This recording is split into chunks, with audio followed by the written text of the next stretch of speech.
നിങ്ങൾക്കറിയാമോ, ആഫ്രിക്കയിൽ നിന്നും സൊമാലിയ ഉൾപ്പെടെയുള്ള പ്രദേശം അടർന്നു മാറി ഇന്ത്യൻ തീരത്തേക്ക് ചേർന്നേക്കുമെന്ന്? ഹിമാലയം പോലൊരു മഹാശൈലം ഇന്ത്യയുടെ വടക്കു പടിഞ്ഞാറൻ തീരത്ത് തല ഉയർത്തിയേക്കുമെന്ന്. എന്ത് മണ്ടത്തരമെന്നല്ലേ നിങ്ങളിപ്പോൾ ചിന്തിക്കുന്നത്? എന്നാൽ അങ്ങനെ കരുതാൻ വരട്ടെ. അതിനു മുമ്പ് നമുക്ക് ആഫ്രിക്കയിലേക്കൊന്ന് പോയി വരാം.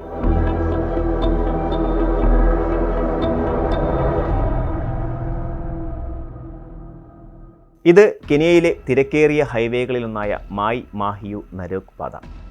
കെനിയയുടെ തെക്ക് പടിഞ്ഞാറൻ മേഖലയിലൂടെ കടന്നുപോകുന്ന ഈ ഹൈവേയുടെ കുറുകെ 2018 മധ്യത്തോടെ ഒരു വിള്ളൽ രൂപപ്പെട്ടു. വളരെ ചെറിയ വിള്ളലൊന്നുമല്ല, അത്യാവശ്യം വലിപ്പമുള്ള ഒരു വിള്ളൽ തന്നെ. അത് ഒരു ദിവസം കൊണ്ട് സംഭവിച്ചതുമല്ല. ക്രമാനുഗതമായി വികസിച്ചുകൊണ്ടിരിക്കുന്ന ഈ വിള്ളലിനെക്കുറിച്ച് ഭൗമശാസ്ത്രജ്ഞർ നടത്തിയ പഠനത്തിൽ കണ്ടെത്തിയത് ഞെട്ടിപ്പിക്കുന്ന വിവരങ്ങളാണ്. അതെ, ആഫ്രിക്കൻ ഭൂഖണ്ഡം രണ്ടായി മുറിഞ്ഞു മാറുകയാണ്. മുറിഞ്ഞു മാറുന്ന സോമാലിയൻ ഫലകം ഒഴുകി നീങ്ങി ഇന്ത്യൻ ഫലകവുമായി കൂടിച്ചേരും. ഈ പ്രക്രിയ ആരംഭിച്ചിട്ട് തന്നെ ലക്ഷക്കണക്കിന് വർഷങ്ങളായത്രേ. ഇനി നമുക്ക് കാര്യത്തിലേക്ക് കടക്കാം. എന്തുകൊണ്ടാണ് സോമാലിയൻ ഫലകം ആഫ്രിക്കൻ വൻകരയിൽ നിന്നും അടർന്നു മാറി ഇന്ത്യൻ ഫലകത്തോട് ചേരാൻ തിടുക്കം കാട്ടുന്നത്?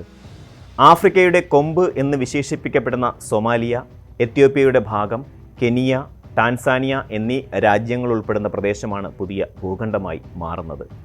വർഷങ്ങൾക്കകം ആഫ്രിക്കയ്ക്കും കൊമ്പിനുമിടയിൽ രൂപം കൊള്ളുന്ന ഈ വിടവിലേക്ക് ഇന്ത്യൻ മഹാസമുദ്രം ഇരമ്പിയെത്തും. അങ്ങനെ പുതിയൊരു സമുദ്രവും വൻകരയും ജന്മം കൊള്ളും. 1 കോടി വർഷമെന്ന ദീർഘസമയമെടുത്തായിരിക്കും ആഫ്രിക്കൻ ഭൂഖണ്ഡം പിളരുന്ന പ്രതിഭാസം പൂർണ്ണമാവുക. പുതിയ വൻകര ഇന്ത്യൻ മണ്ണിലേക്ക് ഇടിച്ചു കയറാൻ പിന്നെയും വർഷങ്ങളെടുക്കും. ആഫ്രിക്കയോട് എന്തെങ്കിലും പിണക്കമുണ്ടായിട്ടോ അല്ലെങ്കിൽ കേരളത്തെക്കുറിച്ച് മുൻപ് നമ്മുടെ നേതാവ് സോമാലിയയോട് ഉപമിച്ച് പറഞ്ഞതുകൊണ്ടോ ഒന്നുമല്ല കേട്ടോ. ഇന്ന് നാം കാണുന്ന സമുദ്രങ്ങളും വൻകരകളും എല്ലാം ലക്ഷക്കണക്കിന് വർഷങ്ങളായി വേർപെട്ടും ഒത്തുചേർന്നും കൂട്ടിയിടിച്ചുമെല്ലാം രൂപപ്പെട്ടതാണ്. മാറ്റമില്ലാത്തതായി ഒന്നു മാത്രം, അതാണ് മാറ്റം എന്ന് മാർക്സ് പറഞ്ഞതുപോലെ നമ്മുടെ ഭൂമിയുടെ കാര്യത്തിൽ അക്ഷരം പ്രതി ശരിയാണ് അക്കാര്യം. നമ്മുടെ ഭൂമിയുടെ അകത്തുള്ള ഫലകങ്ങൾ ഇങ്ങനെ മാറിക്കൊണ്ടേയിരിക്കുകയാണ്.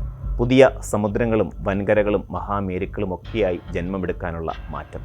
ഇത്തരം ശക്തിയേറിയ പ്രതിഭാസങ്ങളുടെ പ്രഭവ കേന്ദ്രം ഭൂമിക്കടിയിലായതിനാൽ തന്നെ ഈ പ്രതിഭാസത്തെ തടയാൻ നിലവിലെ നമ്മുടെ സാങ്കേതിക വിദ്യകൾ ഒന്നും കൊണ്ട് മനുഷ്യന് സാധിക്കുകയുമില്ല. കെനിയയിലുണ്ടായ വിള്ളൽ അനുദിനം വലുതായിക്കൊണ്ടേയിരിക്കുകയാണ്. കെനിയയിലെ ഏറ്റവും വലിയ പാതയായ നെയ്റോബി നാക്രോക്ക് ദേശീയപാതയെ ഈ വിള്ളൽ രണ്ടായി മുറിച്ചു കളഞ്ഞു. മേൽത്തട്ടിലെ മണ്ണിടിഞ്ഞ് താഴ്ന്നതാണ് ഈ നീണ്ട ഗർത്തം രൂപപ്പെട്ടത്. ഇതിന് കാരണമായി ഗവേഷകർ പറയുന്നത് അടിഭാഗത്തെ മണ്ണിന് സ്ഥാനചലനം സംഭവിച്ചു എന്നതാണ്. ഇതിലേക്ക് നയിച്ചതാകട്ടെ ഭൂമിയുടെ പ്ലേറ്റുകളുടെ സ്ഥാനചലനവും. ഭൂമിയിലെ വൻകരകളും സമുദ്രവും എല്ലാം അടങ്ങുന്ന മേൽത്തട്ട് അഥവാ ലിത്തോസ്ഫിയർ സ്ഥിതി ചെയ്യുന്നത് വിവിധ പ്ലേറ്റുകൾക്ക് മുകളിലാണ് എന്ന് നമുക്കറിയാമല്ലോ. പണ്ട് നമ്മൾ സ്കൂളിലൊക്കെ അത് പഠിച്ചിട്ടുണ്ട്. ഇന്ത്യയുടെ വലിയൊരു ഭാഗവും സ്ഥിതി ചെയ്യുന്നത് ഇൻഡോ ഓസ്ട്രേലിയൻ പ്ലേറ്റിലാണ്. വടക്കൻ മേഖലയിലെ ചില പ്രദേശങ്ങൾ യുറേഷ്യൻ പ്ലേറ്റിലും. ഈ 2 പ്ലേറ്റുകളും എപ്പോഴും നിരന്തരം ചലിച്ചുകൊണ്ടേയിരിക്കുകയാണ്. യുറേഷ്യൻ പ്ലേറ്റിലേക്ക് ഇൻഡോ ഓസ്ട്രേലിയൻ ഇടിച്ചു കയറുകയാണ്. ഈ പ്ലേറ്റുകൾ തമ്മിലുള്ള കൂട്ടിയിടിയുടെ ഭാഗമായി ഉണ്ടായ പർവ്വതമാണ് ഹിമാലയം.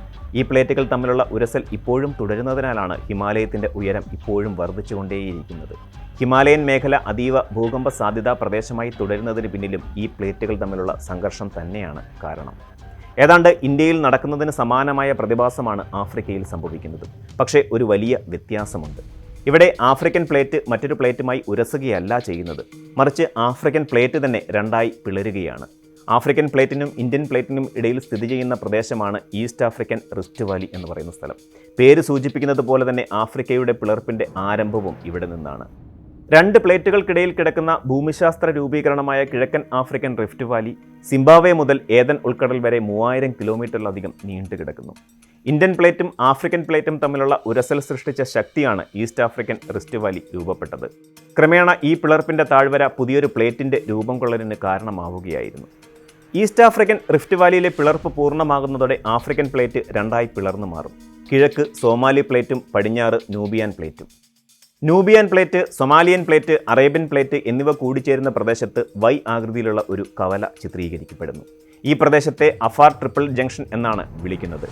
അഫാർ ട്രിപ്പിൾ ജംഗ്ഷനിലാണ് 3 ടെക്ടോണിക് പ്ലേറ്റുകൾ പിളരുന്നത്. ഇതിൽ സൊമാലിയൻ പ്ലേറ്റാണ് ആഫ്രിക്കൻ ഭൂഖണ്ഡത്തിൽ നിന്ന് അകന്നുപോയി സ്വതന്ത്രമാകാൻ പോകുന്നത്. ഈ വൻകര പിന്നീട് ഇന്ത്യൻ പ്ലേറ്റിലേക്ക് ഇടിച്ചു കയറി ഒന്നാകും. മുകളിൽ പറഞ്ഞതുപോലെ ഭൂമിയുടെ മേൽത്തട്ട് മുഴുവൻ ചെറുതും വലുതുമായി നിരവധി പ്ലേറ്റുകളാൽ നിറഞ്ഞതാണ്. ഇവ നീങ്ങിക്കൊണ്ടിരിക്കുകയും പരസ്പരം ഉരസുകയും അകലുകയും ഒക്കെ ചെയ്യും. വൻ പ്ലേറ്റുകൾ തമ്മിലുള്ള ഇത്തരം ഉരസലിൻ്റെ ശക്തിയാൽ പലപ്പോഴും ചെറിയ പ്ലേറ്റുകൾ പുതുതായി രൂപപ്പെടാൻ കാരണമാകാറുണ്ട്. എന്നാൽ ഈ ഉരസൽ മാത്രമല്ല, മേൽത്തട്ടിന് അടിയിൽ നിന്നുള്ള ശക്തിയുടെ സഹായം കൂടി ഉണ്ടെങ്കിലേ ഈ പിളർപ്പ് സാധ്യമാകൂ. ഈ ശക്തി ഈസ്റ്റ് ആഫ്രിക്കൻ റിഫ്റ്റ് വാലിയിൽ ഇപ്പോൾ സജീവമാണ്. എന്തുകൊണ്ടാണ് ഇത്തരത്തിൽ പ്ലേറ്റുകൾ ചലിക്കുന്നത് എന്ന് നിങ്ങളിപ്പോൾ ചിന്തിക്കുന്നില്ലേ? അതിനും ഗവേഷകരുടെ പക്കൽ ഉത്തരമുണ്ട്. അഗ്നിപർവ്വതത്തിൽ നിന്ന് പുറത്തേക്ക് വരുന്ന ലാവയ്ക്ക് സമാനമായ ദ്രാവകമാണ് പ്ലേറ്റുകൾക്ക് അടിയിലുള്ളതെന്നാണ് ഗവേഷകർ വിശദീകരിക്കുന്നത്. ഈ ലാവയ്ക്ക് മുകളിലൂടെയാണ് പ്ലേറ്റുകൾ ഒഴുകി നടക്കുന്നത്. ലാവയുടെ സമ്മർദ്ദത്തിനനുസരിച്ചാണ് പ്ലേറ്റുകൾ അകലുന്നതും കൂട്ടിമുട്ടുന്നതുമെല്ലാം. ഈ ലാവയുടെ സമ്മർദ്ദമാണ് ഗ്രേറ്റ് ആഫ്രിക്കൻ റിഫ്റ്റ് വാലിയിലും പിളർപ്പ് സൃഷ്ടിക്കുന്നതും ആഫ്രിക്കയെ രണ്ടായി പിളർത്താൻ ഒരുങ്ങുന്നതും. ഈ പിളർപ്പ് പൂർത്തിയാകാൻ ഇനിയും 10 ദശലക്ഷം വർഷം അഥവാ 1 കോടി വർഷമെടുക്കുമെന്നാണ് ഗവേഷകർ കണക്ക് കൂട്ടുന്നത്. പക്ഷേ പിളർപ്പ് ദൃശ്യമായ പ്രദേശങ്ങളിലെ ജനങ്ങൾ സുരക്ഷിത പ്രദേശങ്ങളിലേക്ക് മാറി താമസിക്കാൻ തുടങ്ങിയിട്ടുണ്ട്. ആഫ്രിക്കൻ വൻകരയുടെ വിഭജനം ആ ഭൂഖണ്ഡത്തിലെ രാജ്യങ്ങളുടെ രാഷ്ട്രീയ ഭൂമിശാസ്ത്ര അതിരുകളെ മാറ്റിവരയ്ക്കും. ആഫ്രിക്ക 2 ഉപഭൂഖണ്ഡങ്ങളായി വിഭജിക്കുമ്പോൾ Rwanda, Burundi, Malawi, Uganda, Democratic Republic of Congo, Zambia തുടങ്ങിയ ഭൂപ്രദേശങ്ങൾക്ക് തീരപ്രദേശം ലഭിക്കും. നിലവിൽ കടൽ തീരമില്ലാത്തവയാണ് ഈ രാജ്യങ്ങൾ എന്ന് ഓർക്കണം. 6 രാജ്യങ്ങളെ ലോകത്തിൻ്റെ മറ്റ് ഭാഗങ്ങളുമായി നേരിട്ട് ബന്ധിപ്പിക്കുന്ന തുറമുഖങ്ങൾ നിർമ്മിക്കാൻ ഇത് സഹായിക്കും. കൂടാതെ Somalia, Eritrea, Djibouti, Kenya, Tanzania, Mozambique, കിഴക്കൻ ആഫ്രിക്കൻ റിഫ്റ്റ് വാലി അവസാനിക്കുന്ന എത്യോപ്യയുടെ കിഴക്കൻ ഭാഗങ്ങൾ എന്നിവ ഉൾപ്പെടുന്ന ചെറിയ ഭാഗം ഒഴുകിപ്പോകാം.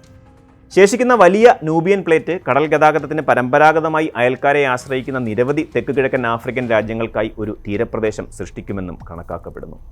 ആഫ്രിക്കൻ ഭൂഖണ്ഡത്തിൻ്റെ വിഭജനത്തോടെ ഈ പ്രക്രിയ അവസാനിക്കുകയല്ല, മറിച്ച് അതൊരു തുടക്കമാണ്. ആരംഭത്തിലേക്കുള്ള തിരികെ യാത്രയുടെ തുടക്കമെന്ന് വേണമെങ്കിൽ നമുക്ക് പറയാം. ഭൂമിയുടെ ആദ്യകാലത്ത് പാൻജിയ എന്ന ഒരൊറ്റ ഭൂഖണ്ഡം മാത്രമേ ഉണ്ടായിരുന്നുള്ളൂ എന്ന് നമുക്ക് അറിയാമല്ലോ. ഇന്ന് കാണുന്ന വൻകരകളെല്ലാം ആ ഭൂഖണ്ഡത്തിൽ നിന്നും അടർന്നു മാറിയവയാണ്. നിലവിൽ ഈ ഭൂമിയിൽ പ്രധാനമായും 9 പാളികളാണത്രേ ഉള്ളത്. വടക്കേ America, Pacific, Eurasian, African, Indo Australian, Australian, Indian, ദക്ഷിണ അമേരിക്കൻ, അന്റാർട്ടിക് എന്നിങ്ങനെയാണ് പാളികൾക്ക് പേരിട്ടിരിക്കുന്നത്. എന്നാൽ ആദ്യകാലത്തെ പാൻജിയ എന്ന ഒരൊറ്റ ഭൂഖണ്ഡം പോലെ വീണ്ടും വൻകരകളെല്ലാം ഒന്നു ചേരുമെന്നാണ് ഗവേഷകർ പറയുന്നത്. ഇങ്ങനെ ഭാവിയിൽ എപ്പോഴോ നടക്കാനിരിക്കുന്ന ആ കൂടിച്ചേരലിൻ്റെ ആദ്യ പടിയാണ് ആഫ്രിക്കൻ വൻകരയുടെ ഈ പിളർപ്പ്. കിഴക്കൻ ആഫ്രിക്കൻ വിള്ളലിൻ്റെ ഫലമായി ആഫ്രിക്കയുടെ വിഭജനമുണ്ടാകുമെന്ന് നമുക്കിപ്പോൾ മനസ്സിലായി. ആരാലും അതിനെ തടയാനും സാധിക്കില്ല. ഇതോടെ അറേബ്യൻ ഫലകത്തെ യൂറോപ്യൻ ഫലകത്തിലേക്ക് തള്ളിവിടും. ഇതോടെ ഹിമാലയം രൂപപ്പെടാൻ ഇടയായ സമാന സാഹചര്യം ഇവിടെ സംജാതമാകും. അതെ, ഇന്ത്യയുടെ പടിഞ്ഞാറൻ തീരത്തോട് ചേർന്നോ സമുദ്രത്തിലോ ഒരു മഹാപർവ്വതം ഉയർന്നു വരാം. പക്ഷേ അതൊന്നും കാണാൻ നമ്മൾ ആരും ഈ ഭൂമിയിൽ ഉണ്ടാകില്ല എന്ന് മാത്രം. ഒരുപക്ഷെ ഹോമോസാപ്പിയൻസ് പോലും ഉണ്ടാകില്ല. പരിണാമങ്ങളിലൂടെ മനുഷ്യവർഗം അപ്പോഴേക്കും മറ്റെന്തൊക്കെയോ ആയി മാറിയിരിക്കും. അന്ന് ഈ വീഡിയോ യൂട്യൂബിലുണ്ടെങ്കിൽ അക്കാലത്തെ തലമുറ പറയും, നമ്മുടെ പൂർവികർ ഇതൊക്കെ നേരത്തെ തന്നെ മനസ്സിലാക്കിയിരുന്നുവെന്ന്.